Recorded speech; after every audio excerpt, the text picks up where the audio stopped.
para começar, queridos, vocês vão ter que prestar um pouco mais de atenção nos textos que eu vou compartilhar, porque não vai dar para ver tela, tá bom? Mas tá tranquilo. Rapaz, já são 10h30. Vamos orar? Querido e eterno Deus, queremos agradecer ao Senhor por estarmos juntos mais um domingo, o dia do Senhor, e queremos, Deus, dessa nova maneira que estamos vivendo agora, queremos, acima de tudo, dedicar ao Senhor este dia, e ainda que longe fisicamente, queremos aproveitar, Deus, e desfrutar da nossa comunhão do coração, da mente, e nessa hora, Pai, nesses estudos da palavra do Senhor. Muito obrigado, Deus, por estarmos juntos mais uma vez. Queremos rogar a direção do Teu Espírito, nos iluminando a mente, nos ajudando, Senhor, a compreender a palavra do Senhor. Nós queremos, em nome de Jesus, rogar por cada coração que está aqui junto. E queremos fazer esta escola bíblica, este tempo, assim como tudo que fazemos, para a glória do Teu nome. Então, nos abençoe, nos ajude a crescer um pouco mais no conhecimento do Senhor e da Tua palavra. Oro grato ao Senhor por cada vida, em nome de Jesus. Amém. Muito bem, queridos. Nós vamos falar um pouquinho hoje sobre o dom de línguas, né? Na verdade, os dons a partir de 1 Coríntios capítulo 14, que foi uma das perguntas de vocês, né? Mas antes de falar especificamente lá de 1 Coríntios capítulo 14, eu quero retornar um pouquinho a gente aos textos lá de Atos, né, que falam, né, que iniciam essa realidade de línguas, né, a partir de Pentecostes, toda essa realidade. Então a gente vai estudar juntos um pouquinho nessa manhã alguns textos de Atos e aí tirar aí algumas dúvidas que possam estar ocorrendo. Tá legal? Deixa eu só confirmar quem eu estou vendo aqui, além do normal. Ali é Fátima e Ivanete, que estão conosco também, é isso? Ok. Adriana. Ih, rapaz, entrou mais um cara lá que... Paulo Henrique. Vai atrapalhar o Paulo Henrique. Aí ainda fica apontando para esse negócio aí. Não tem vergonha na cara esse cara. Não tem vergonha na cara. Não tem vergonha na cara. Vamos lá, vamos estudar. O mundo e não tem mundial. Já te falo já, do Muito bem, vamos lá. Deixa eu falar um pouquinho em Atos, tá bom? E a gente vai estudar alguns textos aí, vamos ver como é que... Vou fazer algumas perguntinhas para vocês, tá bom? O sermão de Jesus registrado lá no Evangelho de João, do capítulo 14 ao capítulo 16, juntamente com o livro de Atos, é o que a gente chama de o marco básico da doutrina do Espírito Santo no Novo Testamento. Tá? Então, isto é indicado por um grande número de novas ações por parte do Espírito Santo registrado no Evangelho de João. Tá? Nós sabemos, claro, que o Espírito Santo está em todos os movimentos da Bíblia, né? Desde o início, claro, nós sabemos disso, mas ações novas do Espírito Santo são registradas dentro do livro de João, dentro do Evangelho. E nós conhecemos também, né? A gente fala que Atos dos Apóstolos, né? Mas nós já até falamos sobre isso. A gente poderia até pensar um pouco melhor, e alguns chamam de Atos do Espírito Santo, né? O livro de Atos, que é a continuação da obra do Senhor Jesus pela pessoa do Espírito dentro do livro de Atos. E especialmente no livro de Atos, parece que essa atuação do Espírito Santo, ela se manifesta especialmente a 4 grupos, né? Judeus que é Atos 2, nós conhecemos Pentecostes, depois em Atos 8, os samaritanos, depois Atos 10, os gentios, né, com a pessoa de Cornélio e outros, e Atos 19, que é os discípulos de João Batista. Então a gente vai, nesta manhã, se Deus permitir, estudar estas principais passagens de Atos para entendermos um pouco sobre a realidade, especialmente, que é o tema aí de alguns, né? Acho que foi o Paulo que levantou, Paulo Rogério, sobre línguas, né? E tirar esses princípios, e se o tempo permitir, que eu acho um pouco difícil, né? Mas se o tempo permitir, a gente entra, então, um pouco mais lá em Coríntios, capítulo 14. Tá bom? Então, vamos lá. Deixa eu falar um pouquinho para vocês. Eu vou dar algumas regras gerais, né? Vou só falar alguns temas. A gente não vai estudar, especialmente em João 14 a 16, o Evangelho de João, é que a gente chama da doutrina da transição. Então, o texto fala da vinda de outro Consolador, né? Quando Jesus falando que ele iria para o Pai, né? E viria outro Consolador. Então, é sempre lembrando para nós, né, que o que Jesus queria dizer é que viria outro, então é da mesma espécie que ele, isto é, a terceira pessoa da Trindade que viria, e era fundamental para que este pudesse estar em, né? Alguém pode pegar a Bíblia lá, Evangelho de João, capítulo 14. Pai, e ele vos dará outro Consolador a fim. Versículo 17.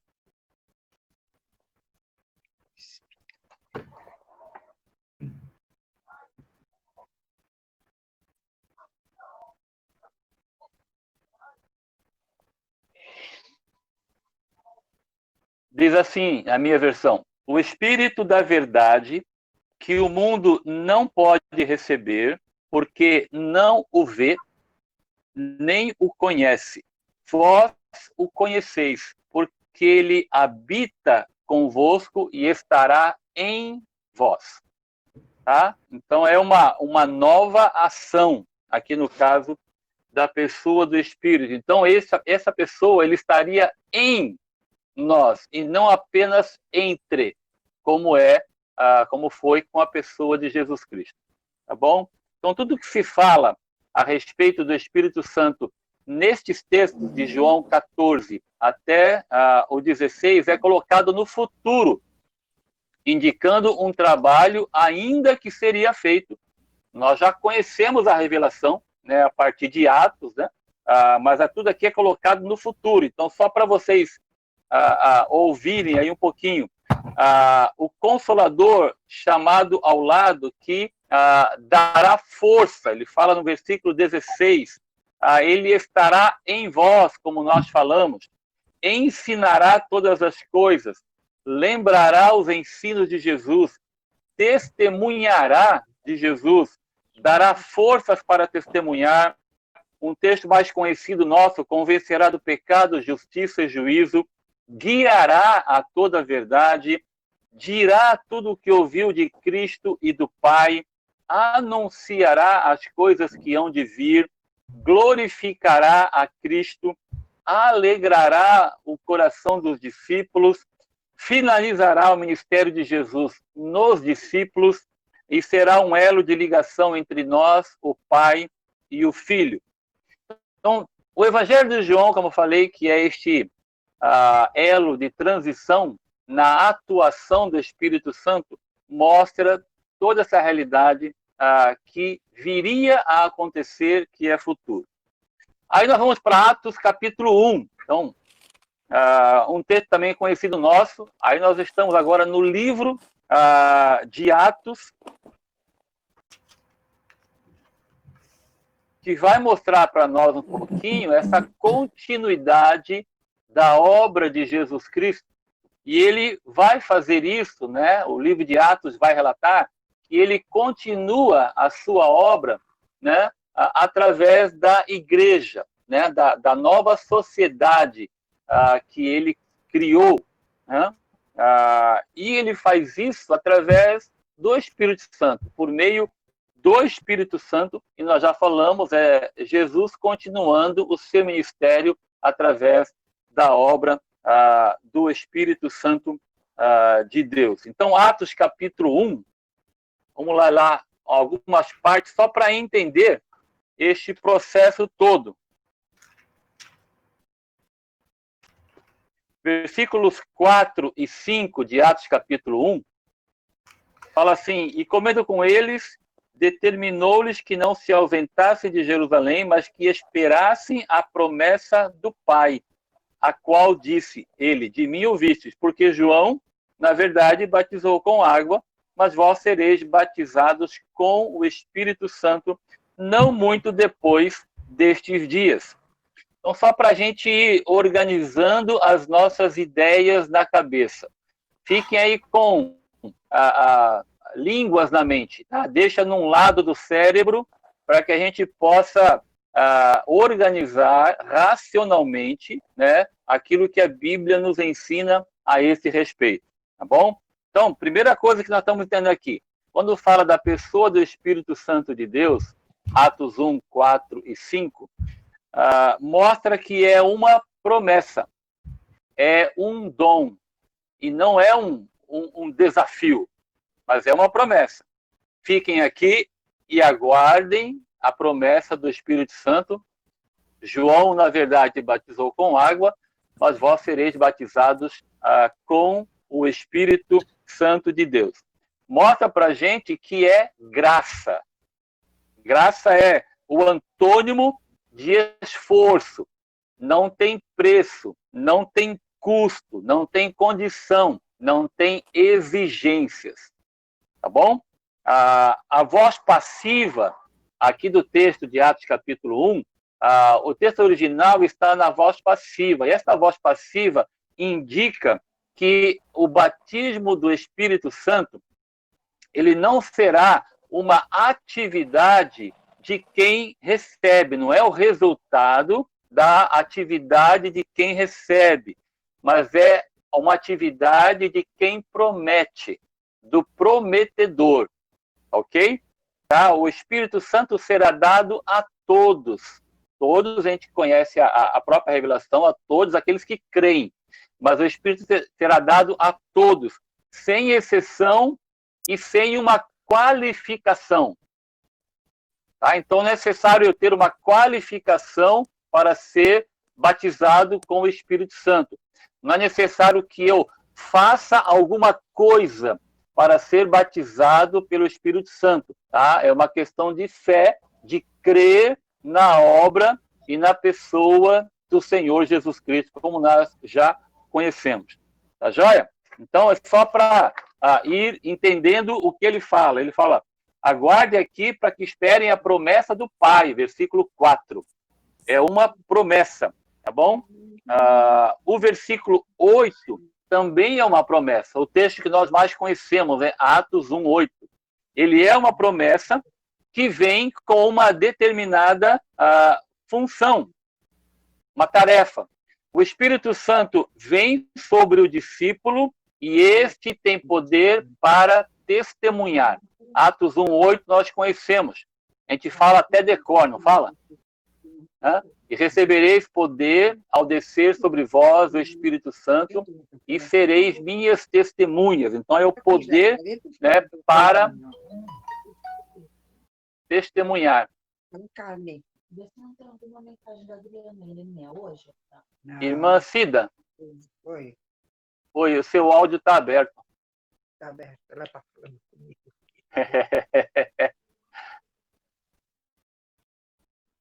Ok.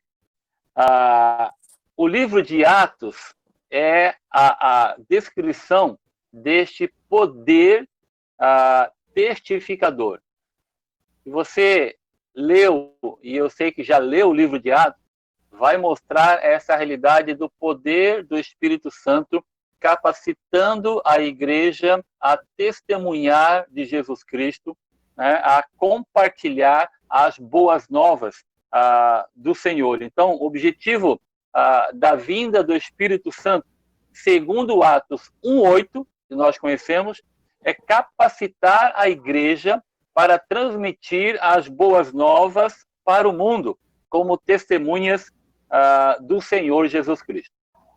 Aí nós vamos para Atos capítulo 2, que é Pentecostes. Então, Atos capítulo 2, essa promessa, ela é cumprida. Tá? Atos 2, de 1 a 13.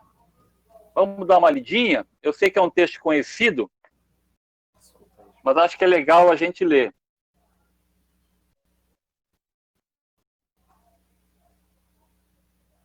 Estão comigo aí? Posso ler? Muito bom. Ao cumprir-se o dia de Pentecostes, estavam todos reunidos no mesmo lugar. De repente, veio do céu um som como de um vento impetuoso e encheu toda a casa onde estavam assentados. E apareceram, distribuídas entre eles, línguas, como de fogo, e pousou uma sobre cada um deles. Todos ficaram cheios do Espírito Santo e passaram a falar em outras línguas, segundo o Espírito lhes concedia que falassem. Ora, estavam habitando em Jerusalém judeus, homens piedosos, vindos de todas as nações debaixo do céu. Quando, pois, se fez ouvir aquela voz, afluiu a multidão que se possuiu de perplexidade, porquanto cada um os ouvia falar na sua própria língua. Estavam, pois, atônitos e se admiravam, dizendo: Vede, não são porventura galileus todos esses que aí estão falando? E como os ouvimos falar, cada um em nossa própria língua materna? Somos partos, medos, elamitas e os naturais da Mesopotâmia, Judéia, Capadócia, Ponto e Ásia, da Frígia, da Panfilha, do Egito e das regiões da Líbia, nas imediações de Cirene, e romanos que aqui residem, tanto judeus como prosélitos, cretenses e arábios. Como os ouvimos falar em nossas próprias línguas as grandezas de Deus. Todos, atônitos e perplexos, interpelavam uns aos outros. Que quer isto dizer? Outros, porém, zombando, diziam: estão embriagados. A descida do Espírito Santo acontece após cumprir este tempo, né? Um propósito da parte do Senhor, e ele não vem, ele não acontece após cumprir certas condições espirituais. Ele veio no tempo devido, após cumprir um tempo, após a ascensão, como promessa que nós conhecemos. O texto diz que o Espírito desceu do céu, ele veio de Deus sobre os discípulos e encheu-os a todos. A sua vinda, ela foi acompanhada por sinais. Então fala do vento, um som como de um vento, e fala também, alguma versão fala de labaredas de fogo, mas fala labaredas como de fogo, tá? E que não mais se repetiram, mostrando para nós a singularidade deste evento. O resultado deste evento é que todos falaram em línguas. Você já deve ter ouvido isso, a gente vai ratificar, tá? Mas acontece que é por causa de uma interpretação errônea que muita coisa gerou errado lá para frente. Muita confusão se gerou a partir de uma interpretação errada, né, deste texto. Porque o texto fala que todos falaram em línguas. Essas línguas aqui são idiomas estrangeiros conhecidos na época. E que um ou outro era capaz de entender o que o outro falava, mesmo não sendo a sua língua. E aquilo que eles estavam falando era inteligível, era compreendido. Por quê? Porque ele fala, como ouvimos, versículo 11, como ouvimos falar em nossas próprias línguas as grandezas de Deus. Então, quem estava falando em outro idioma falava sobre as grandezas de Deus, e os outros eram capazes de entender aquilo que estava sendo falado. Então, eles estavam anunciando o evangelho aos ouvintes, tá? Num idioma conhecido da época e que as pessoas estavam compreendendo. Tá? A partir de uma compreensão errada, de uma tradução, a gente vai falar isso um pouquinho para frente lá, só vou adiantar para vocês, mas a partir de uma, não sei, interpretação, sei lá o que passou na mente, né, traduziu-se estes e outras passagens também como línguas estranhas. E a partir desta ideia de línguas estranhas, gerou, né, e a gente vai entrar em detalhes, gerou toda essa, sei lá, se posso dizer com todo respeito, essa confusão, né, na questão das línguas. A nossa base é a palavra do Senhor, né? E você leu comigo que ele fala, né, porquanto cada um os ouvia falar na sua língua, na sua própria língua. Então, todas essas nações que estão aqui, tá? Alguém que não era, por exemplo, que não era cretense, estava falando sobre as grandezas de Deus e o cretense conseguia entender. Só que era na língua dele. Só que quem estava falando não era cretense. Entende? Então, é alguém que não sabe a língua. Por exemplo, vou dizer aqui, pode hoje no nosso dia a dia, pegar qualquer língua, né? Pega aí sei lá, o chinês, que eu acho que ninguém aqui fala, eu não sei chinês, tá? E naquele momento eu estaria falando chinês e o chinês estava me entendendo, né? Porque ele é chinês, mas eu não sou. E eu estava falando numa outra língua que para mim é desconhecida, tá? Mas alguém conseguia entender. Por que ele conseguia entender? Porque aquele que estava falando em línguas, ele estava falando algo que era inteligível. E mais ainda, ele estava falando sobre as grandezas de Deus. Então ele estava falando algo que engrandecia a Deus. Ele estava compartilhando sobre essa realidade do Evangelho, da pessoa de Deus, da grandeza de Deus. Tá? Então, só para a gente entender novamente o raciocínio daquilo que Atos vai explicar para nós. Tá? Então, todos ficaram cheios do Espírito, falaram em línguas, dando testemunho de Jesus. E essa realidade, você que conhece o texto acompanhar, o resultado disso é que todos falaram em línguas, né? Idiomas estrangeiros conhecidos, anunciando o evangelho aos ouvintes, e ocasiona o quê?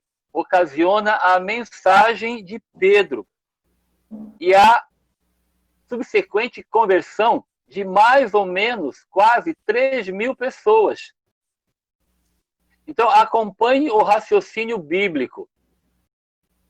Atos capítulo 2, a descida do Espírito Santo, todos falam em línguas, as pessoas ficam perplexas, porque elas estavam ouvindo na sua própria língua sobre as grandezas de Deus. E aí Pedro, então, se levanta, prega o evangelho e quase 3.000 pessoas se convertem. Então, aqueles que estavam ali falando, né, e muitos que estavam ao redor, tá, não conheciam o Evangelho. E, através deste evento singular, que não se repetiu, quase vou espirrar. Eu ia. Quase 3.000 pessoas se convertem. Os discípulos ficam cheios do Espírito Santo, como o texto diz, como se estivessem embriagados. Versículo 13. Tinha pessoas naquele meio que estavam zombando. Tinham pessoas daquele meio que não estavam acreditando em nada. Zombavam daquilo que estava acontecendo. Então, aí Pedro interpreta estas ocorrências como sendo o cumprimento de Joel capítulo 2. Vocês conhecem o texto de Joel? Se não conhecem, vão lá para Joel capítulo 2.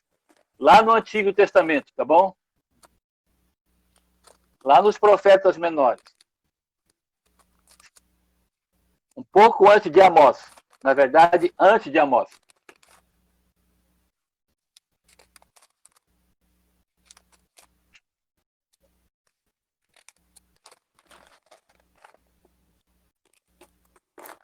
Joel capítulo 2, de 28 a 32.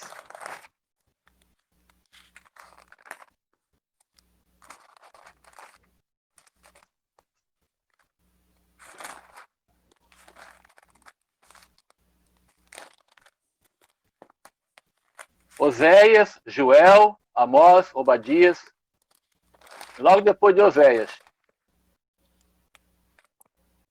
Eu estou ouvindo ainda um farfalhar de folhas.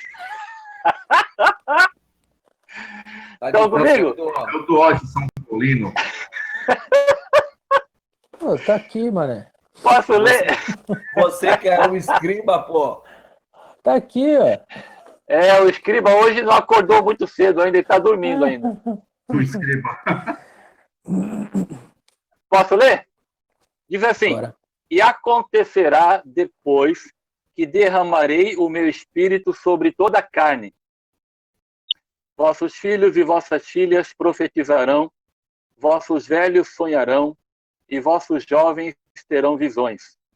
Até sobre os meus servos, até sobre os servos e sobre as servas, derramarei o meu espírito naqueles dias. Mostrarei prodígios no céu e na terra, sangue, fogo e colunas de fumaça.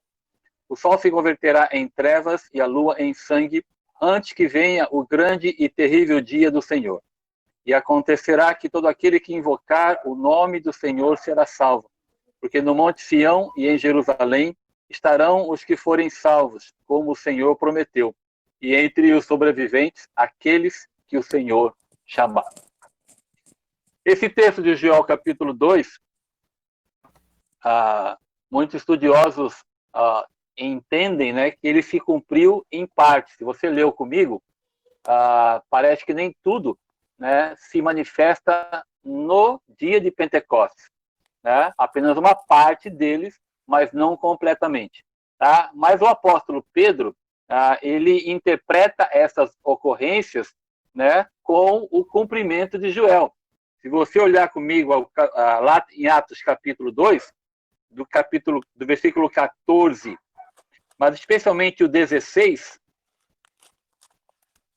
lá de Atos 2, ele fala assim: mas o que ocorre é o que foi dito por intermédio do profeta Joel.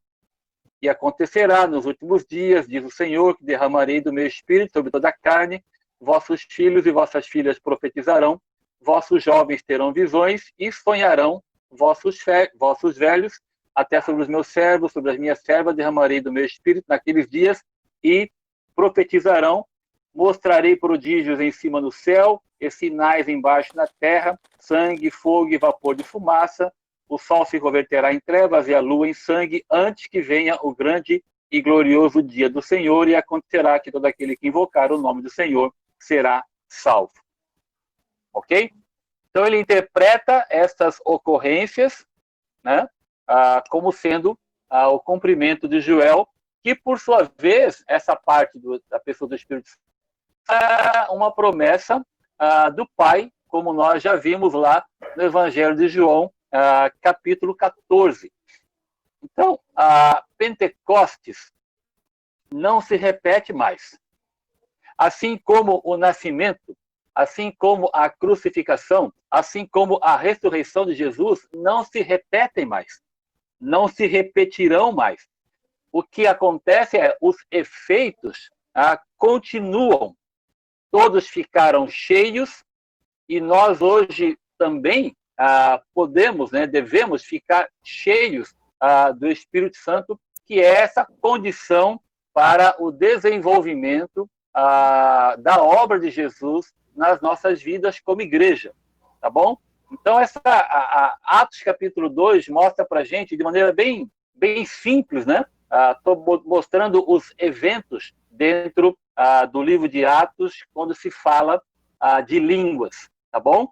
Então, Atos capítulo 1, nós vemos a questão da capacitação para testemunhar. Atos capítulo 2, nós vemos a promessa cumprida, tá? Atos capítulo 2, do 37 ao 47, que é um texto conhecido, mas fala da realidade, uma consequência de Atos 1:8. Então, do 37 ao 47, vai falar da questão do batismo, né, também, né, e o porquê que dá essa continuidade na vida da igreja. A partir do 37 de Atos 2, fala dos resultados de Pentecostes. Ouvindo eles estas coisas, compungiu-lhes o coração e perguntaram a Pedro e aos demais apóstolos: que faremos, irmãos? Respondeu-lhes Pedro: arrependei-vos e cada um de vós seja batizado em nome de Jesus Cristo para remissão dos vossos pecados e recebereis o dom do Espírito Santo. Cada um de vós seja batizado em nome de Jesus Cristo para a remissão dos vossos pecados e recebereis o dom do Espírito Santo. Pois para vós outros é a promessa, para vossos filhos e para todos os que ainda estão longe, isto é, para quantos o Senhor, nosso Deus, chamar. Com muitas outras palavras, deu testemunho e exortava-os, dizendo: salvai-vos desta geração perversa. Então, os que lhe aceitaram a palavra foram batizados, havendo um acréscimo naquele dia de quase 3.000 pessoas. E aí o texto, nós temos de 42 até o 47, que é um texto nosso conhecido. O Espírito Santo levou os discípulos a testemunharem.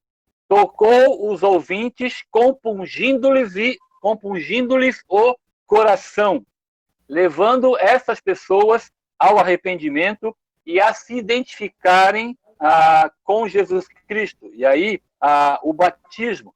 E habitou todos os que arrependidos creram em Jesus Cristo.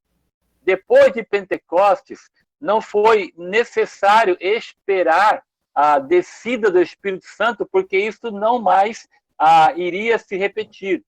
E nós conhecemos os textos bíblicos, né?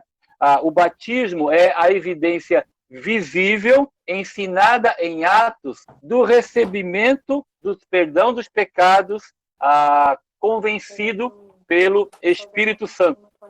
Uma igreja, uma pessoa cheia do Espírito, ela tem outras demonstrações visíveis, tá? É um estudo contínuo da palavra, uma luta para o desenvolvimento da comunhão, é uma constância na ceia do Senhor, uma constância na oração em grupo, demonstração de uma vida de poder do Espírito Santo, liberalidade financeira, vida alegre, vida simples, vida de louvor, testemunho efetivo.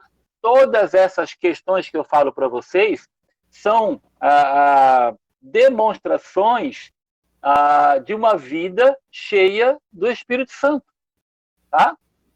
Então, é entender um pouquinho como é que o Espírito Santo vem agindo dentro do livro de Atos. Tá? Atos capítulo 4, siga um pouquinho para frente. Atos capítulo 4, versículo 31.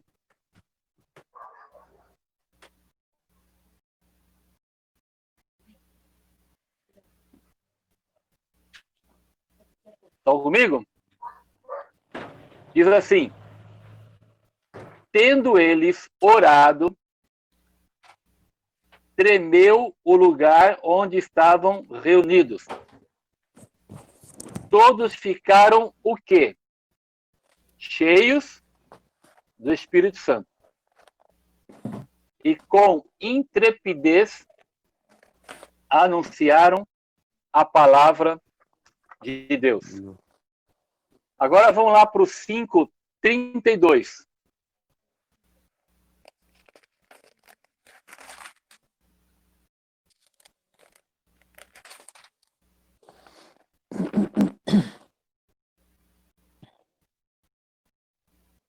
Ora, nós somos testemunhas destes fatos, e bem assim o Espírito Santo, que Deus outorgou aos que lhe obedecem. Por que eu coloquei esses dois textos, né? O texto de capítulo 4 fala que ficaram cheios do Espírito Santo, e por causa dessa realidade, de ficarem cheios do Espírito Santo, a consequência, o resultado, é uma intrepidez para anunciar o Evangelho. Capítulo 5, versículo 32, né? E a gente vai falar sobre duas interpretações desse texto, mas o que eu queria compartilhar com vocês é que a igreja em Atos, né, ela nunca pediu, ela nunca orou pedindo o Espírito Santo. Você não vai encontrar no livro de Atos nenhum momento que a igreja ora pedindo o Espírito Santo. Mas você vai ver a igreja orando, pedindo intrepidez, pedindo capacitação, pedindo poder do Senhor para testemunhar do Evangelho. Tá? E aí, mais uma vez, você vê o Espírito Santo agindo num ambiente de oração. É interessante você estudar o livro de Atos. Você vê o Espírito Santo agindo com liberdade, com poder, em um ambiente de oração. Tá? E aí você vai, o capítulo 5, do versículo 1 ao versículo 10, você vai ver o Espírito Santo santificando a igreja local. O texto de capítulo 5, 32, que eu li com vocês aí, há duas interpretações, porque ele fala assim: o Espírito Santo que Deus outorgou aos que lhe obedecem.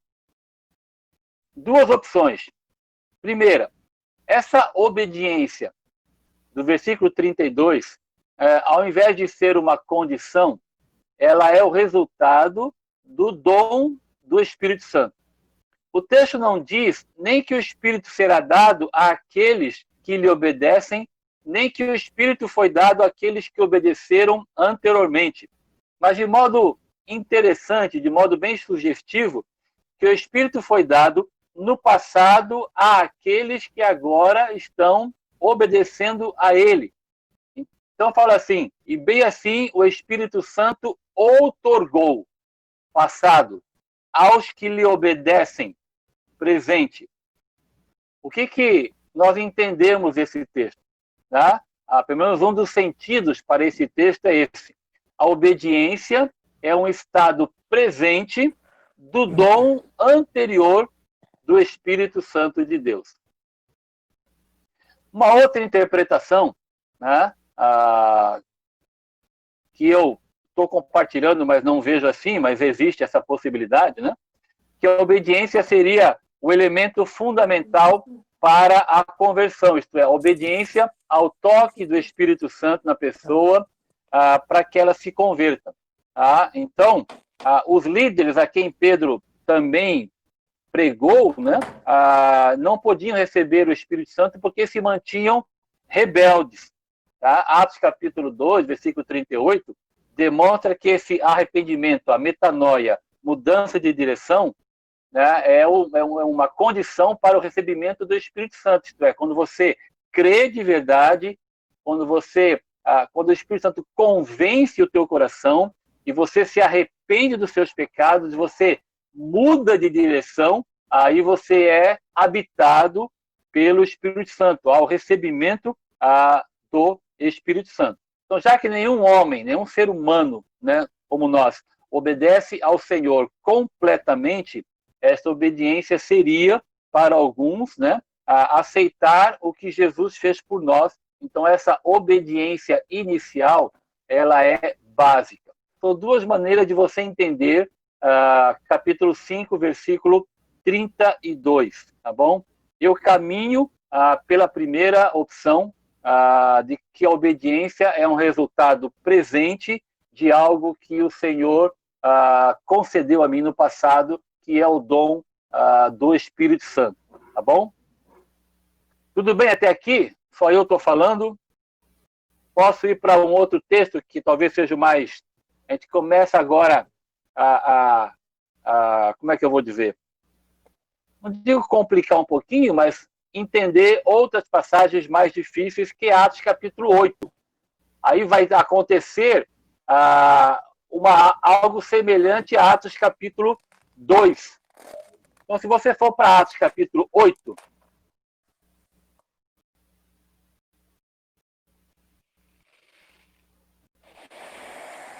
do versículo 4 até o versículo 24, eu não vou ler todo o texto, mas eu vou ler a partir do 14.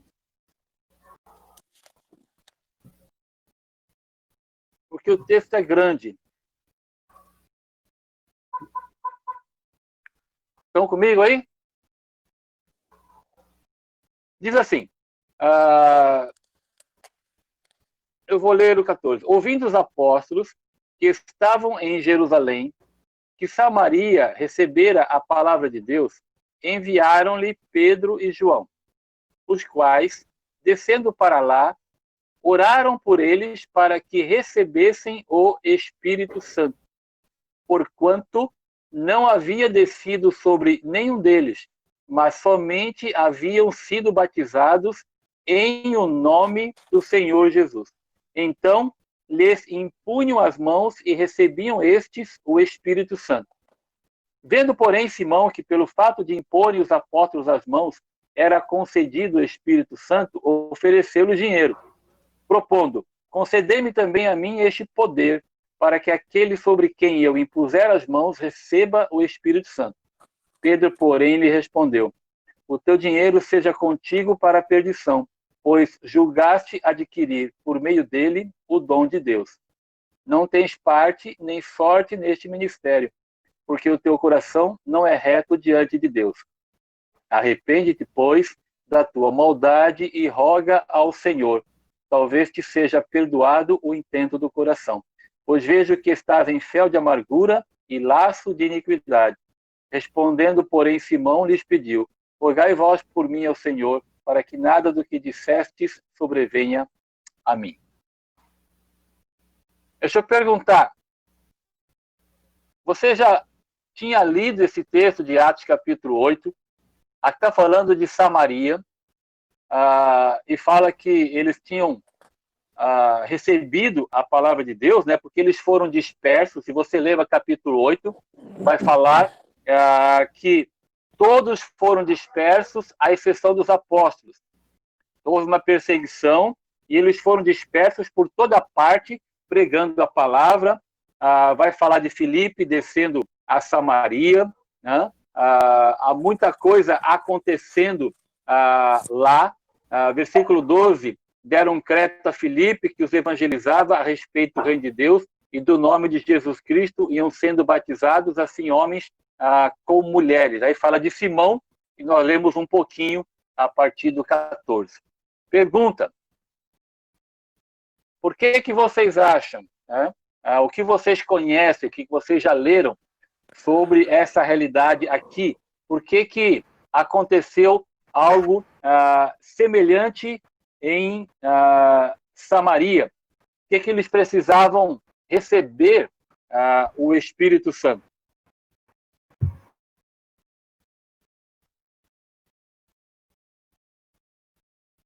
E aí? Quem já leu? Qual é Qual é a dúvida para que eu possa tentar explicar?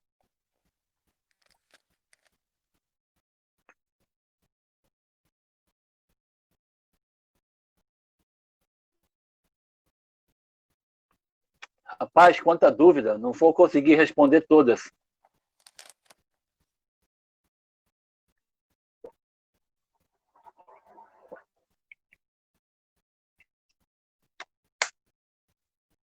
Bom, todo professor sabe o seguinte: quando não há dúvida, de duas uma, ou vocês estão entendendo tudo, ou vocês não estão entendendo nada, e o professor não está sabendo explicar. Essa é a máxima de professor, né? Quando não há nenhuma dúvida, de duas uma. Eu não sei qual é a de vocês, mas a gente vai para frente, tá legal? Este fenômeno aqui em Samaria, ele foi incomum, ele foi excepcional, tá? Ele foi uma exceção, tá? Uma exceção à regra, devido à separação que havia entre judeus e samaritanos. Todos vocês conhecem essa realidade no texto bíblico, não conhecem? A separação entre judeus e samaritanos, a parábola do bom samaritano, a mulher samaritana, lembram disso? Tá? Então, este fato aqui é porque havia uma separação racial, religiosa entre judeus e samaritanos. E Deus queria mostrar aos discípulos judeus e aos desprezados samaritanos que estes também iriam receber o Espírito Santo de forma indiscutível. Se você ler o texto comigo, lá, versículo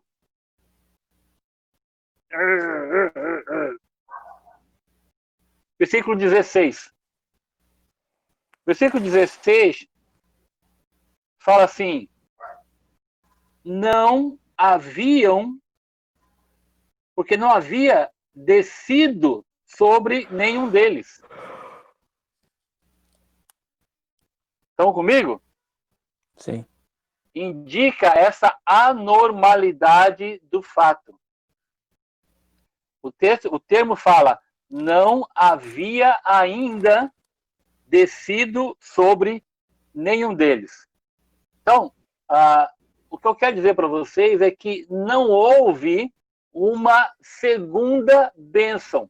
Por que não houve uma chamada segunda bênção? Que vocês já ouviram essa frase, né?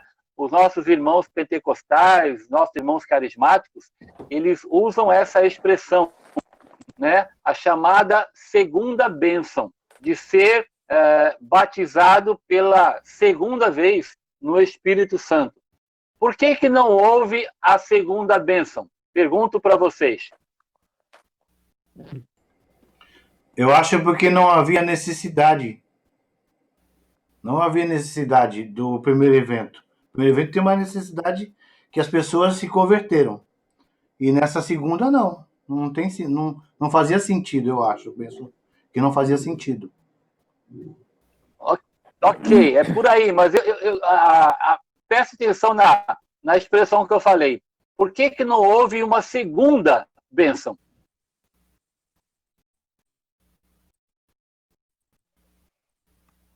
Porque a partir do momento que a gente aceita o Espírito Santo, é derramado, a gente aceita o Senhor Jesus, é derramado o Espírito Santo. Então não precisa uma segunda bênção. Seria isso? Também, mas eu vou repetir. Por que não houve uma segunda bênção? A resposta é essa, porque não houve a primeira. E por que não houve a primeira, se eles foram Então, batizados? É que tá, é algo incomum aqui, é uma exceção. Por quê? Porque não havia tido a primeira. O texto fala assim, versículo 15. Os apóstolos desceram para lá, oraram por eles para que recebessem o Espírito Santo. Novamente, é uma exceção à regra, por quê? Porque eram judeus, né, samaritanos, mas por conta dessa separação racial entre eles, tá? Não havia tido a primeira. O que faltava era o Espírito Santo, era o batismo do Espírito Santo neles também, que até então estavam ouvindo a respeito do reino de Deus e do nome de Jesus Cristo.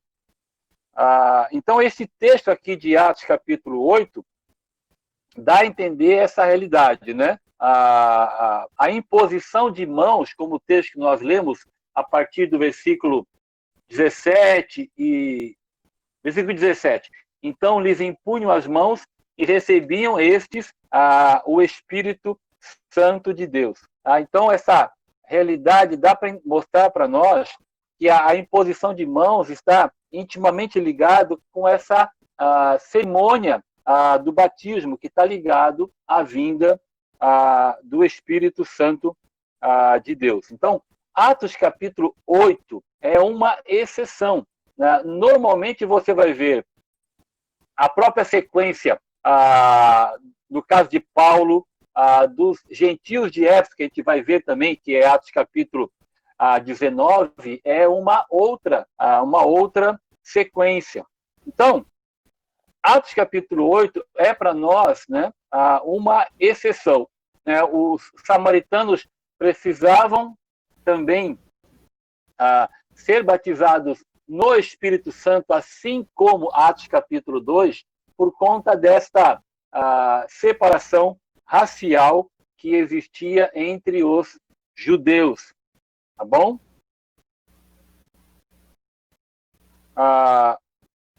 Nós seguimos, e aí você vai ver um outro texto, uma outra orientação bíblica, que é Atos capítulo 10. Atos capítulo 10.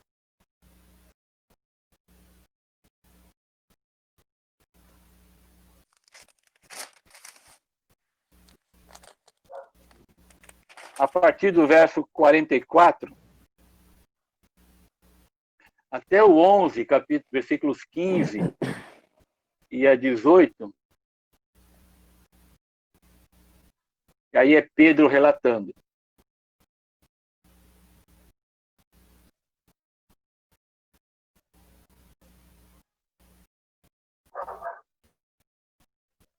Atos 10, 44.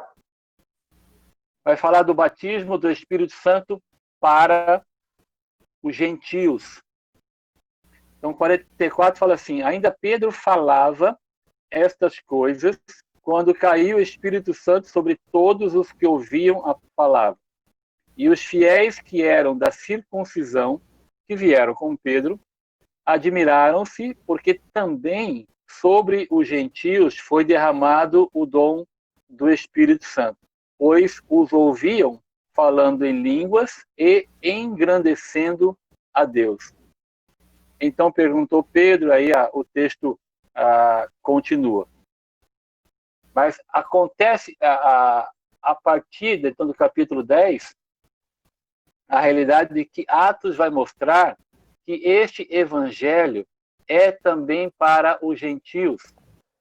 E o dom do Espírito Santo é também para os gentios. Então, a realidade de manifestar o que aconteceu em Jerusalém para os judeus também acontece para os gentios, né? A partir do capítulo 10. Pela primeira vez, o evangelho ele é pregado a um grupo de gentios, que é o versículo 43. E aí, o Espírito Santo desce, cai sobre o grupo, novamente, sem nenhuma condição espiritual. As línguas, elas vieram como uma completa surpresa.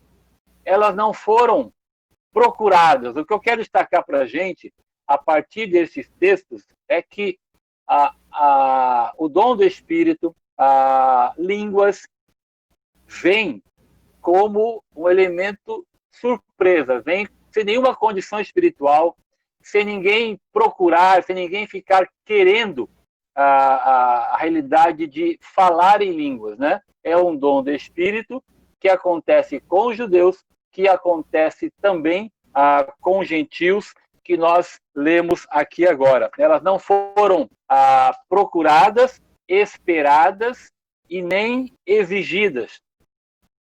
Falar em línguas no livro de Atos é, em todas as ocasiões, um fenômeno coletivo de fundação da igreja, de estabelecimento da igreja, de início da igreja, de uma conversão em grupo, no livro de Atos. Tá? Não a experiência de um indivíduo, mas sempre de um grupo. E é interessante olhar também que línguas foi um sinal visível para os judeus que os gentios haviam recebido o Espírito Santo. Então, os judeus, detentores da revelação, detentores do Antigo Testamento, e lá em Atos capítulo 2, os que primeiramente receberam a promessa do Espírito Santo, a descida do Espírito Santo para os gentios é um sinal visível para eles de que os gentios também haviam recebido o Espírito Santo de Deus. Só para fazer um link com vocês com 1 Coríntios, se vocês forem lá para 1 Coríntios, que é o nosso texto aí de estudo maior, vai lá para 1 Coríntios capítulo 14.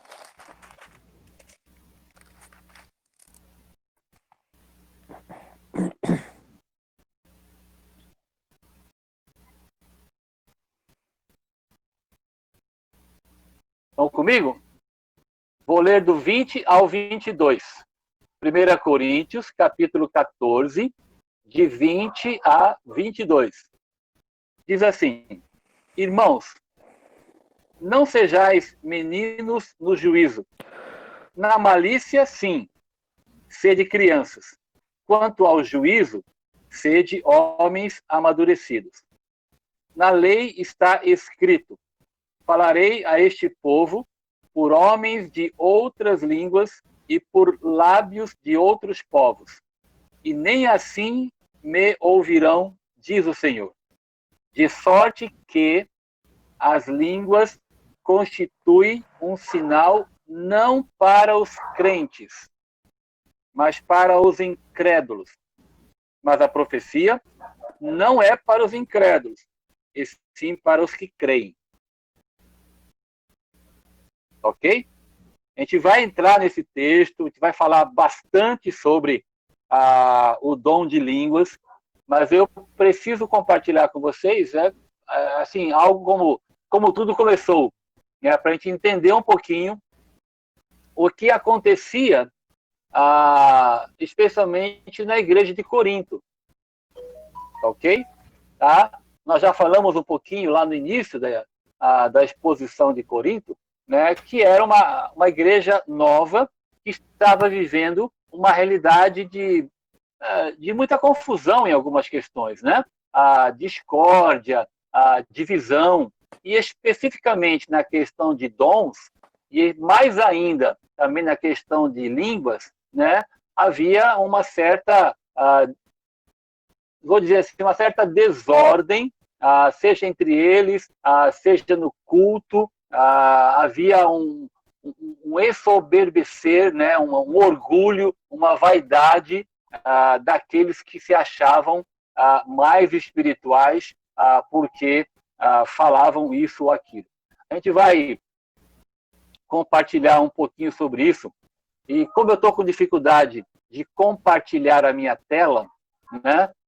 Eu vou mandar para vocês, né, um texto, que é um texto grande, né? Um texto só que eu tenho, eles são 6 páginas.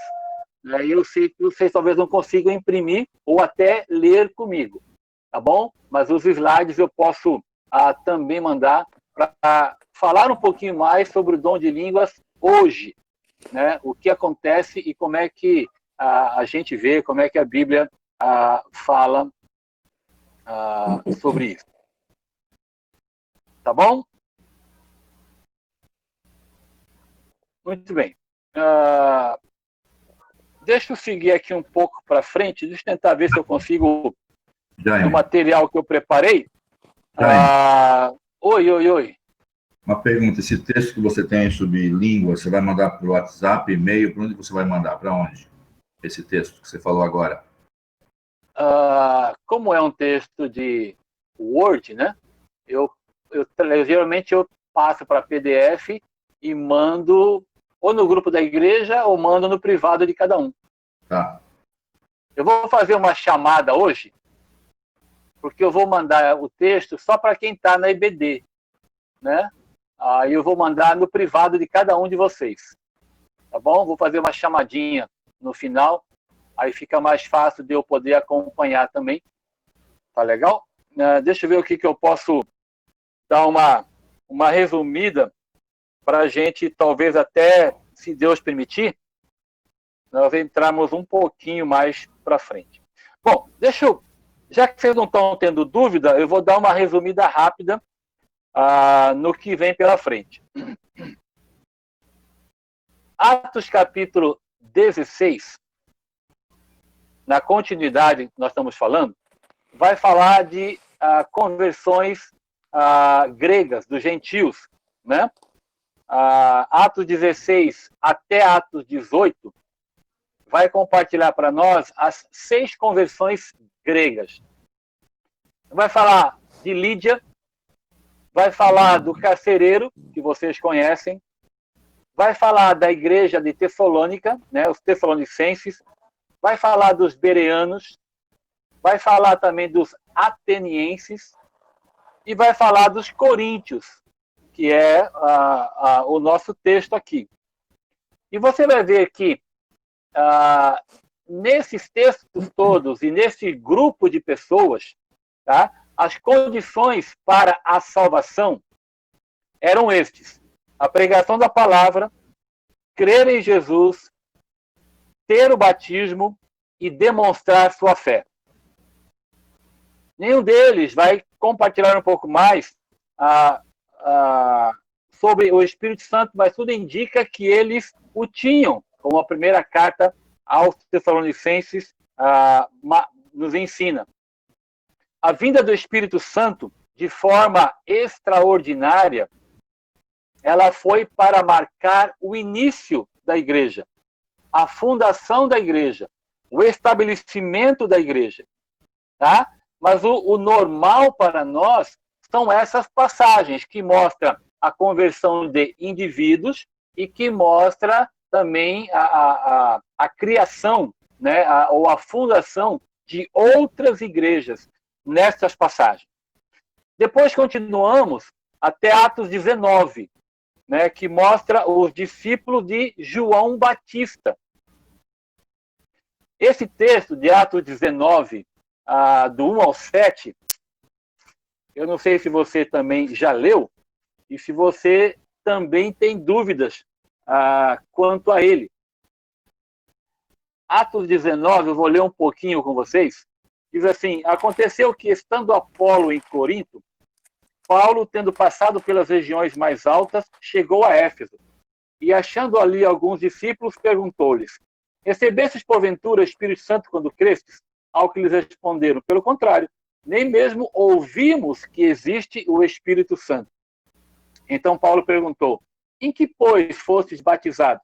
Responderam: no batismo de João. Disse-lhes Paulo: João realizou o batismo de arrependimento, dizendo ao povo que cresce naquele que vinha depois dele, a saber, em Jesus. Eles, tendo ouvido isto, foram batizados em nome do Senhor Jesus, e, impondo-lhes Paulo as mãos, veio sobre eles o Espírito Santo, e tanto falavam em línguas como profetizavam. Eram ao todo uns 12 homens.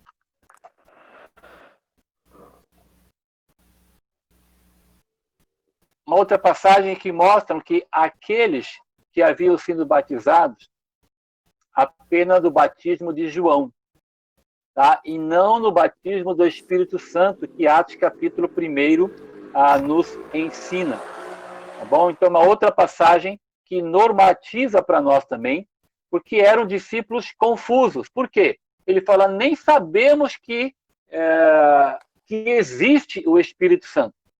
Tá? Ele fala: fomos batizados apenas no batismo de João. Então, eles tinham que ser batizados no batismo em nome do Senhor Jesus, como nós lemos em toda a passagem, ou as passagens no livro de Atos. Tá bom?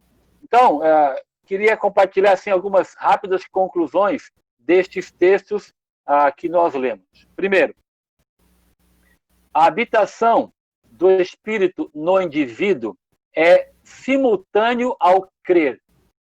Ao crer em Cristo Jesus, no seu sacrifício e na sua pessoa. Essa habitação, ela é simultânea, como 1 Coríntios capítulo 12 fala, e a gente vai estudar também um pouco mais. A única exceção, tá, é Atos capítulo 8. Nós já falamos. Segundo, a maneira, né, como o Espírito Santo habita, né, entra e trabalha na pessoa, isto varia de uma pessoa para outra. Tá? Por quê? Porque há pessoas que você percebe que, logo que encontram a Cristo, vivem uma vida totalmente dedicada, totalmente consagrada, enquanto outros agem de maneira diferente.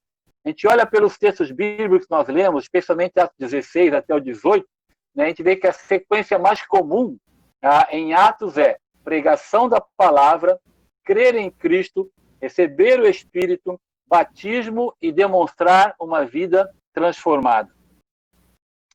O batismo é uma forma visível da nossa fé, ligado a esta decisão da pessoa, tá? E é assim que a Bíblia nos ensina. Sinais visíveis e extraordinários aconteciam para confirmar a presença do Espírito no grupo, quando necessário. Nós vimos judeus, incrédulos, discípulos que estavam confusos ainda quanto à sua fé. A variedade na forma de conversão, nos resultados também, devem criar em nós hoje, como igreja, uma flexibilidade, né, para olhar para a palavra de Deus e procurar entender aquilo que ela nos ensina. E eu insisto na questão de com muita simplicidade, tá? Com muita simplicidade e temor. Tá? E como nós falamos, né, olhando para os textos bíblicos, o batismo do Espírito Santo ele é simultâneo ao crer, tá? Mas que, e essa é importante nós falarmos um pouquinho, mas ele não inventa, tá? Ele não inventa essas novas experiências com o Espírito Santo. E aí você pode até, sei lá, usar essa expressão aí, né, de segunda, né, terceira, né, mas são experiências com o Espírito Santo, são momentos de vida com ele. A gente não pode esquecer que ele é uma pessoa, que ele habita em nós. Tá? E nós nunca poderemos colocá-lo dentro de uma caixinha, né, sei lá, não se relacionar com ele, né, como nós gostaríamos, como nós deveríamos, tá bom?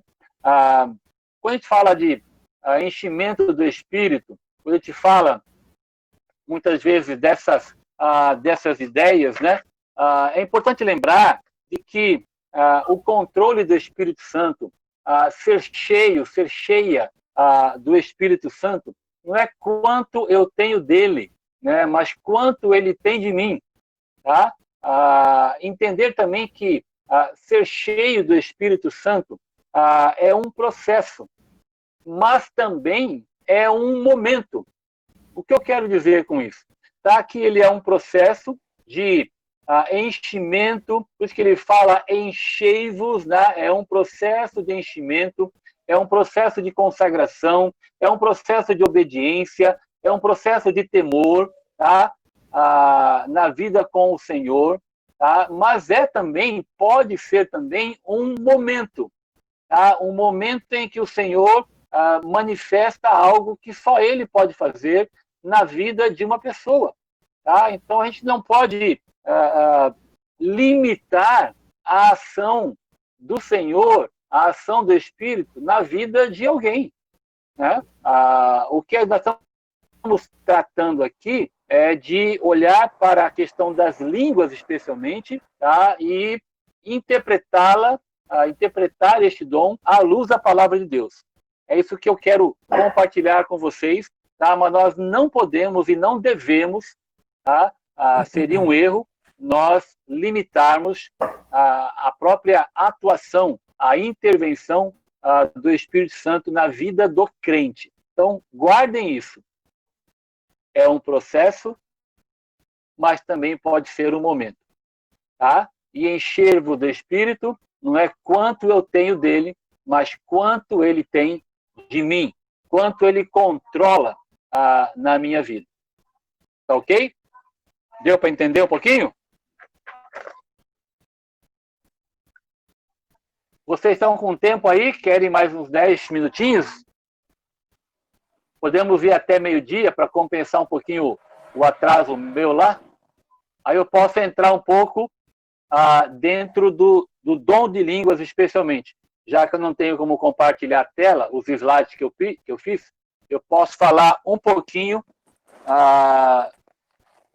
do dom de línguas. Eu posso estar lendo um pouquinho com vocês aqui esse material e eu vou enviar para cada um de vocês. E aí? Todo mundo com fome? Pastor, Oi! se quiser, manda os slides aí para mim que eu compartilho e só fala. Manda os slides que... Eu compartilho e o senhor fala. Ok. Tá. Posso fazer isso para a semana que vem. Mando sim, aí você fica como anfitrião, você compartilha. Tá bom. Queridos, eu não quero atrapalhar o horário de vocês e eu quero ser bem sincero. Encerramos agora, no meu são 11h44. E eu não quero tomar o tempo de vocês, porque é hora de almoço. Continuamos semana que vem. Ou vocês querem começar um pouquinho sobre, especialmente, o dom de línguas hoje? Sinceridade aí, queridos. Pode falar. Não, tá bom, pastor. Deixa para semana que vem e tal. Eu acho melhor começar semana que vem. Tá bom. Já começa, vai até o final. Tá bom. Que mais? Tá bom. Então, deixa eu fazer uma perguntinha para vocês. Eu não sei se vocês já falaram, mas eu preciso escrever. Quais são as dúvidas que vocês têm quanto ao dom de línguas? Vocês conseguem colocar numa frase, porque aí eu quero ver se a gente consegue responder a elas. Entende? Porque a gente pode falar dom de língua, de repente, qual é a tua dúvida? Por exemplo, né? O dom de línguas é do jeito que a gente ouve nas igrejas, aí nas pessoas? Essa é uma dúvida? Sim, não? Qual é a dúvida de vocês? Vocês conseguem falar numa frase para que eu escreva? Fala aí, Paulo. Eu acho, não sei, posso estar enganado, mas eu acho que uma das dúvidas foi esclarecida quando você disse que a Bíblia, em suas versões, foram sendo traduzidas, elas foram sendo traduzidas e a palavra línguas estranhas foi incorporada ao vocabulário. Então, línguas estranhas que a gente entende como estranhas, por exemplo, chinês, romeno, se alguém falar assim, isso seria uma língua estranha ao nosso entendimento. Uma língua estranha ao planeta, seria isso? Porque o que a gente escuta falar muito Xabalacai, Aciabalacai e Xabalá, essas coisas aí. Parece que as pessoas inventam um palavreado e dão a isso uma língua estranha para autentificar aquilo que elas estão falando. Minha dúvida realmente é essa. Ok. Tá, essa eu já posso até responder, eu falei um pouquinho. Na palavra de Deus, as duas palavras usadas para línguas são duas, né? Glossa e dialético. Dialético, você já até compreende, que é próxima do nosso, né? Que é um dialeto. E a outra, glossa, significa idioma. Em nenhum momento, no material que eu vou mandar para vocês vão ler um pouquinho mais, a gente vai ler juntos, né? O grande problema surgiu, né, quando alguém traduziu essa palavrinha para línguas estranhas. Isso aí. Entendeu? Mas não existe essa expressão. No próprio texto de capítulo de Coríntios, abram lá comigo, vai, me dá mais 5 minutinhos aí. Viu, Edu? Eu sei que você está com fome. Não, tô tranquilo. Ainda vai ter que fazer o rango. Tô deitado. Tô brincando contigo. Tá tranquilo. 1 Coríntios 14. Abram lá comigo.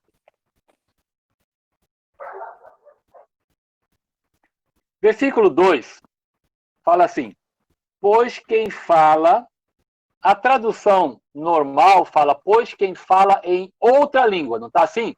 A tua versão está assim? 14? 2. Sim, línguas. Pois quem fala em outra língua, uma tradução fala outra. Então, é uma tradução, é uma interpretação. Porque o original está assim, pois quem fala em língua. Essa palavrinha outra, no versículo 2, no versículo 3, no versículo 5, no versículo 6, no versículo 13, no versículo 18, no versículo 19, nem tem a palavrinha no grego outra. É que é uma interpretação para que eu possa entender que não é a minha língua. Entende? Mas é um outro idioma. Não compreendido por mim, não falado por mim. Mas é um outro idioma existente. Isso aí. Ok? Tá? Então tá bom. Então essa pergunta, se é do Paulo, já foi respondida. Mas eu vou enfatizar um pouquinho mais que língua... Como é que foi a tua dúvida? Que língua que é essa, né? As pessoas falam Xabalacai e uns negócios estranhos mesmo que... Aí é que entra a questão, creio eu, Jaime, do emocionalismo, né? A pessoa querendo, sei lá, achar que está falando mesmo algo incompreensível.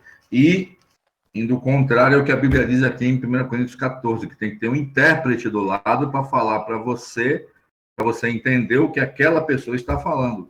E nunca existe isso, nunca vi. Por isso Olha, é verdade. Se eu escutasse umas coisas dessas, eu ia achar que ia estar falando com o advogado do Duó. Exatamente.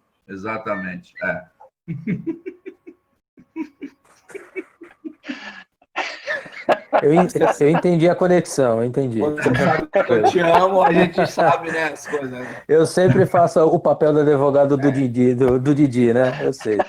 Tô ligado. Ok. Queridos, então, voltando aí à pergunta, tem alguma dúvida específica que eu queria que fosse respondida? Por isso que eu quero ouvir um pouquinho vocês, porque eu gostaria muito de preparar um material que respondesse essencialmente às dúvidas que vocês têm. Diga, Marcos. Pastor? Oi. Então, é a mesma dúvida do irmão, é a minha. Quando fala oração em línguas, ele está falando um idioma já existente ou é um idioma que não existe, no caso, no planeta? Como ele falou, né? Cantalabaê, xalabalaiá, é isso que a gente escuta nas igrejas por aí. Então, assim, a mesma dúvida que eu também tenho. Aí, se você puder esclarecer. Eu acho que os slides que eu preparei, que a Dini vai compartilhar semana que vem, vai ajudar a responder essas dúvidas. Marcos, fale a tua. Então, não é uma dúvida. Quando surgiu esse negócio de que pentecostal fala esse tipo de língua? Quando surgiu? Porque ok. Quando foi que surgiu isso? Porque a gente sabe que foi em Atos. Mas depois se diz que o pentecostal fala uma língua estranha. A gente também não sabe qual é. Legal. Quando surgiu isso entre os pentecostais? Legal. Pastor, Outra, tem mais alguma? pastor, Oi. eu. Fale, É, Marcelo. Essa pergunta eu fiz na EBD. O senhor deve ter explicado lá, mas na aula seguinte eu não pude ir. A minha questão é: a manifestação do Espírito, não só o dom de língua, profecia, essa manifestação do Espírito que na igreja pentecostal acontece com frequência, né? E na nossa quase nunca acontece. Por quê?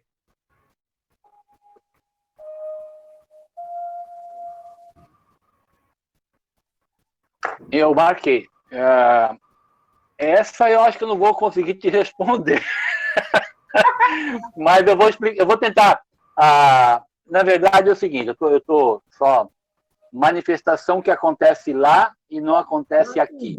Acontece tudo, né?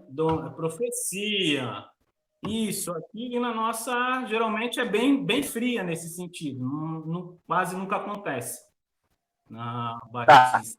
Não na nossa, na Ok, igreja. eu vou tentar nesse material, já escrevi alguma coisa lá, mas primeiro entender, né, o que significa, o que é a manifestação do Espírito, né? E aí, como muitas vezes não acontece nas chamadas igrejas tradicionais, conservadoras, sei lá, qualquer nome que se veja, estamos taxados de igrejas frias, né? Então parece que só lá acontece e aqui não acontece. Eu marquei a pergunta, eu vou tentar responder direitinho. Quando vai falar de 1 Coríntios capítulo 14, e também vai falar de Romanos 12, e 1 Coríntios 12, a gente vai falar um pouquinho sobre os dons. Então, eu estou marcando a pergunta porque isso envolve estudar um pouco mais, né, a questão dos dons nas cartas de Paulo. E as cartas de Paulo vai mostrar para a gente o que Coríntios mostra para nós, que é dom de manifestação, diferentemente dos dons de ministração de Romanos capítulo 12. E quando se fala de dons de manifestação, já dá para entender um pouquinho que é uma questão de manifestação de acordo com a vontade, de acordo com o tempo, de acordo com aquilo que o Espírito Santo de Deus quer. Talvez a resposta ao Marcelo, se a gente conversar um pouquinho mais, se eu devo buscar essas coisas, se eu devo pedir essas coisas em detrimento a outras. Enfim, a gente vai tentar conversar a esse respeito também, Marcelo. Legal, boa pergunta. Mais alguma perguntinha? Uma pergunta para a próxima aula, então, Jaime. Fale, Manão. Se a pessoa fala, ou se a bala cai da boca, que é uma língua estranha, ela está falando isso na emoção, através do Espírito Santo, alguma espécie de soberba, o que seria isso? É uma pergunta para a próxima aula. Você está falando aqueles que falam em línguas estranhas, o que acontece com eles? Bocas hoje, aquela gente que as pessoas falam hoje, é algo divino, é algo emocional, é algo sobrenatural, é uma invenção, tudo isso. Pastor, antes que o senhor responda o nosso irmão aí, no versículo 2 que o senhor leu de Atos 14, pelo que eu consegui entender mais ou menos que o irmão colocou, as pessoas que falam esse tipo de línguas, eles não falam a homens, mas sim a Deus. E por isso não é compreendido. Não sei se tem o 2 aí, na minha linguagem aqui, na King James, fala: porquanto quem se expressa em uma língua estranha não fala aos homens, mas a Deus. De fato, ninguém compreende, pois em espírito fala em mistério. Ok. Vamos estudar também.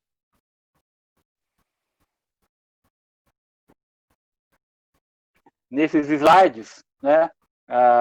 Eu acho que eu preparei uma resposta pronta para isso. Que mais? Fechou? Olha, Rosa. Pastor, na verdade não é dúvida, mas só um comentário. Eu conheço um pastor que ele fala, que é de uma igreja pentecostal, tal, e ele fala que já foi arrebatado inúmeras vezes e que não importa o que os outros pensem a respeito disso, que o que interessa é a experiência que ele tem com Deus, entendeu? Ele diz isso, né? Então, em relação a isso também, como o senhor falou, né? Não se pode pôr Deus numa caixinha, então eu nem julgo também, nem falo algumas coisas porque não sei, né? Mas isso é o que ele pensa e o que muita gente pensa, entendeu? A respeito não só de línguas, né? De dons, de algumas coisas assim. É só um comentário. Eu já escutei isso que a Rosa acabou de falar. Uma amiga nossa falou que o pastor falou que ele já foi arrebatado ao terceiro céu mais de 14 vezes. Eu falei, olha, eu não acredito muito nisso não, porque não acredito em nada disso. Mas já escutei isso também. Aí eu usando palavras da Rosa e palavras do Edu, eu respeito como pessoa, né? Respeito o que ele fala, né? Mas também pela palavra de Deus, eu não vejo base bíblica para isso. Não existe base bíblica. Tá? O único que foi arrebatado ao terceiro céu foi Paulo. E quando ele fez isso, ele recebeu um espinho na carne. Então, eu me pergunto, por que eu quero só uma parte? Eu fui arrebatado, mas Paulo ficou com um espinho na carne que Deus falou para ele não, mas nós não. Eu fui arrebatado muitas vezes e continuo do mesmo jeito. Então, eu respeito a pessoa, mas acho que não tem base bíblica para aquilo que ele fala. Né? Muitos levam essas questões para demonstrar uma espiritualidade maior para com os outros. E uma segunda coisa que é importante para nós, e vale para isso que nós estamos falando, e vale para outra coisa, né? A experiência que eu possa ter com Deus nunca é norma para o outro. Ok? Então, ainda que eu possa até ter tido, não digo essa, né? Mas uma experiência com o meu Senhor, né? Eu nunca vou dizer que é uma experiência que vai acontecer contigo também. Tá? A gente nunca vai colocar o Senhor numa caixa, né? O Senhor pode agir como Ele quiser, Ele é Deus. Ele pode fazer algo na Rosa, pode falar o coração da Rosa, pode agir na Rosa, no seu lar, de uma maneira, e Ele não é obrigado a agir da mesma maneira na minha vida ou na minha pessoa. A menos que exista na palavra de Deus um princípio ou uma promessa de Deus. Se é uma promessa de Deus, o que Ele fez na Rosa, Ele vai fazer em mim. Tá? Mas é uma promessa do Senhor. Tá? Eu nunca posso exigir que Deus faça comigo o que Ele faz com os outros, a menos que a Bíblia me autorize a pedir ao Senhor, porque Deus é fiel em cumprir as suas promessas. Tá? Então é importante nós lembrarmos disso. Tá? Experiências, todos nós temos com Deus. Eu acho que cada um de nós aqui pode compartilhar, né, ao longo da vida com o Senhor, experiências que teve com Ele. Eu tive várias, tá? Mas são experiências minhas, que não são normas, não são regras para os outros. São experiências pessoais, né? Que aprove a Deus agir na minha vida, na vida da minha família. Tá? Há um princípio nas experiências, e se tem este princípio eterno, vai valer para todos nós. Tá? Mas acho que a grande questão, quando se fala, por exemplo, de línguas, né, ou de outras coisas, como o Marcelo levantou, né, é eu querer normatizar essas coisas. É eu querer que seja uma regra para toda e qualquer pessoa, toda e qualquer igreja. Né? E a Bíblia não me autoriza dessa maneira. E outra coisa, eu vejo com muita dificuldade essa ideia, né, de que alguns são frios e outros são quentes, né, usando essa terminologia mais simples, né? Que algumas coisas acontecem lá e outras não acontecem aqui. Então, eu tenho exemplos positivos e tenho exemplos negativos, né? Por exemplo, na questão de línguas, né? Eu cheguei a ver uma pessoa, né, de que trabalhava no lugar e ela falava em línguas. Ela falava que a igreja dela era isso, aquilo, tal, falava em línguas. Só que ela, no trabalho, ela vivia mentindo. Né? Então, eu fico me perguntando, né, que realidade é essa? Que eu acho que é a dúvida de vocês também, como o Paulo compartilhou, né? O que é isso? Que realidade é essa que acontece de que eu não sei, a dúvida de vocês não falam, né? Mas eu, por exemplo, eu posso imaginar, eu devo buscar o dom de línguas? O dom de línguas é para hoje? O dom de línguas, alguém já falou, é desse jeito que acontece? Que língua é essa?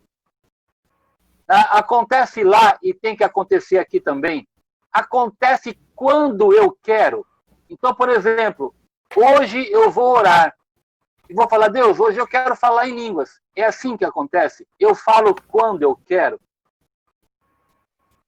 Essas são dúvidas que eu imagino que passam no coração de vocês.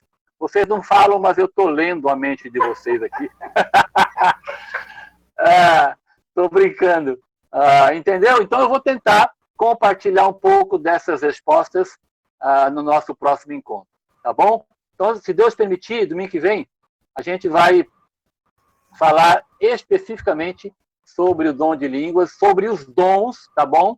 Dom de Romanos e dons de capítulo 14 também e 12 de Coríntios, tá joia? Então, o que eu peço para vocês é, esse material eu vou tentar mandar mais cedo, né?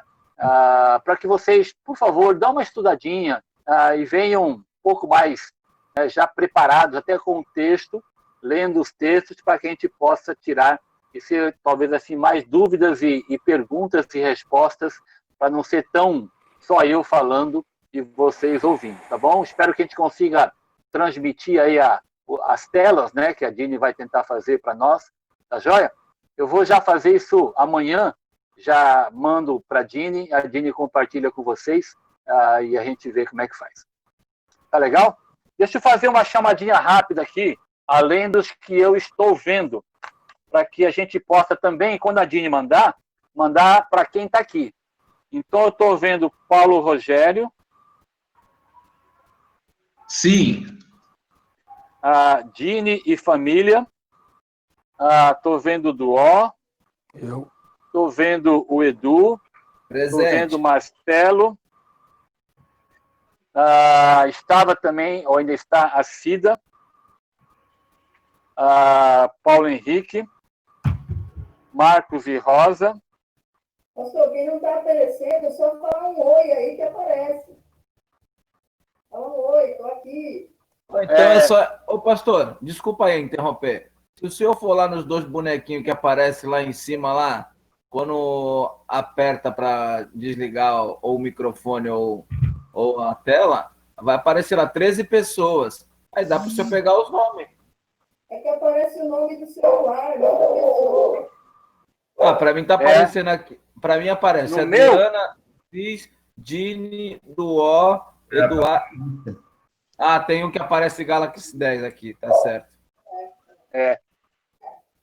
Dá um oi aí para quem, ó. Eu vou falar os nomes que eu anotei. Paulo Rogério, Dini, Duó, Edu, Marcelo, Cida, Paulo Henrique, Marcos e Rosa, Adriana. Vanete, Eu também, pastor. Vanete e Fátima. a Márcia, A Vanessa. Vanete e Fátima. Luiz Fernando. Fernando. Ah, Luiz Fernando. Marcelo Cruz está aí também, né? Já marquei. Não é ninguém, não. Acho que é só isso, né? Só esse grupo. Adriana, tá? Adriana, falei. Adriana, marquei. Vou repetir o nome para encerrar e orar.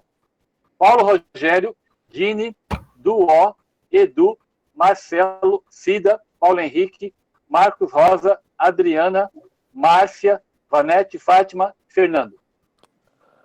É certinho. Esqueci alguém? Então foi. Legal. Vamos orar.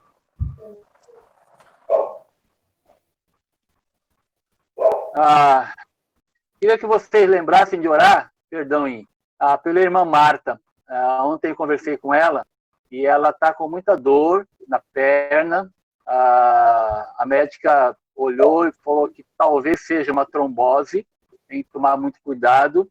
Amanhã a gente vai ver para ver a consulta dela, amanhã e terça-feira. Orem por isso, para que a gente consiga fazer os exames, né? Porque ela está com muita dor.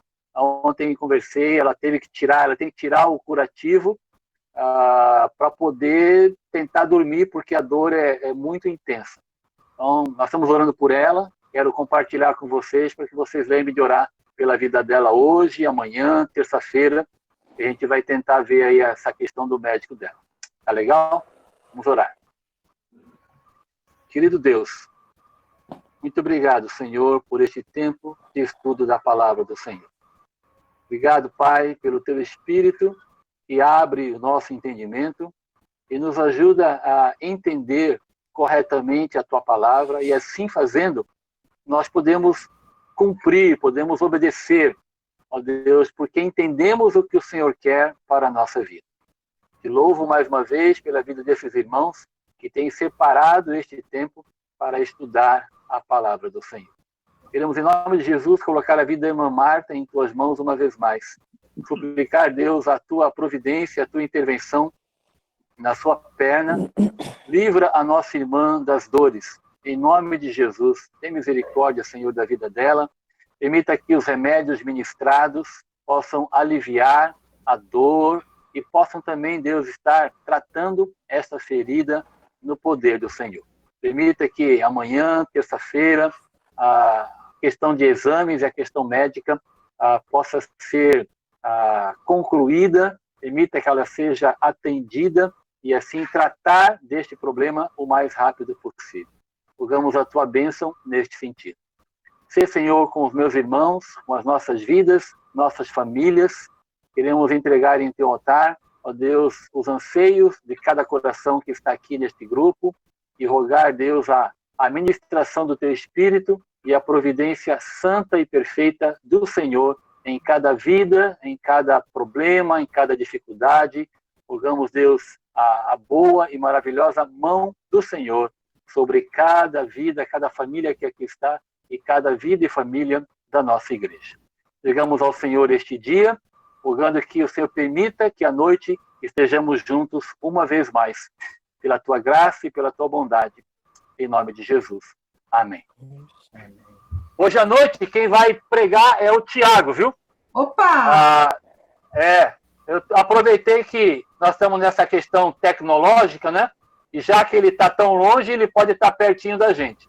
Então eu pedi para ele, e é ele que vai expor a mensagem hoje à noite. Já está com a Ilka a mensagem, e hoje a gente vai novamente estar juntos no nosso culto a partir das 19 horas. É só olhar no grupo da igreja que ela vai colocar o link lá para nós, tá bom? Acho que teremos coral, né, pastor? Isso, teremos um coral. Vai ser legal, né? Rapaz, foi um grande desafio esse aí. Sofrendo. Eu virei madrugada para gravar essas coisas.